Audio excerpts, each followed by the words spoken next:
ఉన్న బంగారాన్ని విడిపించి ఆ రోజు ఆన్లైన్ రేటుకే మేము కొంటాం. Sharma gold company. సభలో వాదోపవాదనలు, ఒకరిపై ఒకరు మాటల యుద్ధం. కానీ బయట నవ్వులు, పలకరింపులు, ఆత్మీయ ఆలింగనాలు. అసెంబ్లీ ప్రాంగణంలో ఓ ఆసక్తికర సన్నివేశం ఏపీ రాజకీయాల్లో హాట్ టాపిక్ గా మారింది.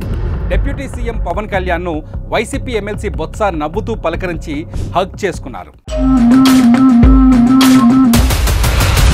అసెంబ్లీ బడ్జెట్ సమావేశాల సందర్భంగా శాసన మండలిలో వైసీపీ కూటమి పార్టీల సభ్యుల మధ్య వాడివేడి వాదనలు జరుగుతున్న సంగతి తెలిసిందే. అసెంబ్లీని వైసీపీ సభ్యులు బాయ్కాట్ చేసిన నేపథ్యంలో మండలిలో నువ్వా నేనా అన్నట్టు వైసీపీ నేతలు వర్సెస్ కూటమి నేతల మధ్య మాటల దాడి సాగుతోంది.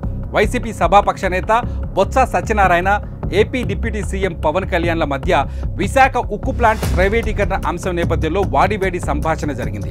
వైజాగ్ స్టీల్ ప్లాంట్ ప్రైవేటీకరణ అడ్డుకునేందుకు జగన్ హయాంలో ఆల్ పార్టీ డెలిగేషన్ను ఆహ్వానించాలని తాను కోరానని, అయినా వారు స్పందించలేదని అన్నారు పవన్ కళ్యాణ్. అయితే సింగిల్ గానే తమ పార్టీకి విశాఖ ఉక్కు పరిశ్రమ ప్రైవేటీకరణను అడ్డుకునే శక్తి ఉందని, కాబట్టి అన్ని పార్టీలతో అఖిలపక్ష సమావేశం నిర్వహించాల్సిన అవసరం తమకు రాలేదని బొత్స కామెంట్ చేశారు. 2 రోజులు సభలో తలపడిన వీరిద్దరూ బయట మాత్రం సరదాగా మాట్లాడుకొని కనిపించారు.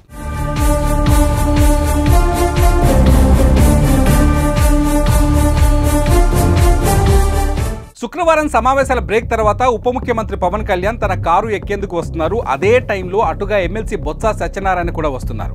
పవన్ వస్తున్న విషయాన్ని గమనించిన బొత్స ఆయన్ని పలకరించేందుకు అక్కడ ఎదురు చూశారు. తన కోసం ఎదురు చూస్తున్న బొత్సను చూసి పవన్ కూడా కారు ఎక్కకుండానే ఎదురుగా వచ్చారు. ఇలా పవన్ కళ్యాణ్, బొత్స సత్యనారాయణ ఒకరినొకరు పలకరించుకొని ఆలింగనం చేసుకున్నారు. బొత్స సత్యనారాయణతో అక్కడే ఉన్న పెద్దిరెడ్డి సహా వైసీపీ నేతలు మాత్రం అక్కడి నుంచి మెల్లిగా వెళ్లిపోయారు. ప్రస్తుతం ఈ వీడియో వైరల్గా మారింది.